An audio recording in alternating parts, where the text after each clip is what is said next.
आदलपुर थाने की हद में बदमनी की बाहि एक चक्कर बीहर भड़की उथी है। चोरन आदलपुर थाने की हद में ऋण बार दिनों है। अज सुबह जो गोठ चंगुलानी के रहवासी पोरे ते अला रखियो कलवड़ के पंजी जमीन ता हथियार बंदन हथियारन के जोर ते मोटरसाइकिल फुर करे फरार थी विया आहिनि। जड॒हिं त गोठाणन आदलपुर थाने अॻियां एहतजाजी मुज़ाहिरो कंदे चयो त मोटरसाइकिल फुर ऐं चोरी आम आहे। हितां जी अवाम हाणे गैर महफूज़ थी चुकी है। गोठाणन वधीक चयो त पुलिस खबर न छा पई करे। गोठाणन SSP घोटकी का नोटिस वठी चोरी थियल मोटरसाइकिल वापस कराइण जो मुतालबो कियो आहे। असांजे ॾींहं ॾिठे जो सौट असां जेको मोटरसाइकिल काए विया आहिनि हथियारनि जे ज़ोर ते टे ॼणा आहिनि।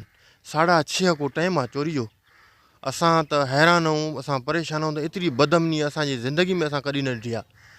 ऐं चोरनि ऋण बारे छॾिया, न ॿकरियूं छॾनि था, न प्लेटां छॾनि था, न बीका छॾनि था।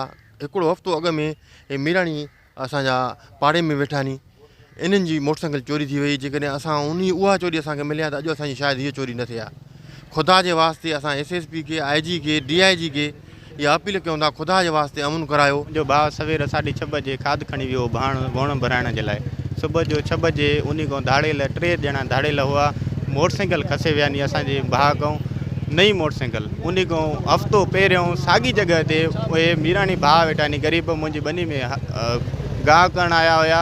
उन्हनि खां हफ़्तो पहिरियों मोटरसाइकिल खसे विया नी। जे उहा मोटरसाइकिल असांखे SHO साहिबु मोटराए ॾिए आहे, आदलपुर SHO साहिबु, त अॼु मोटरसाइकिल असांजी न वञे आहे।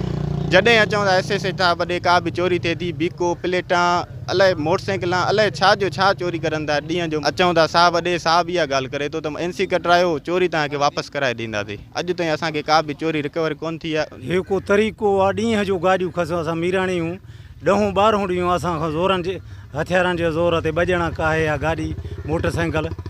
पुलिस वटि अची थकाऊं, कुझु ई नथो थिए असांजे खां। ज़ुल्म असां सां, न प्लेट छॾनि था, न ॿकरी छॾनि था।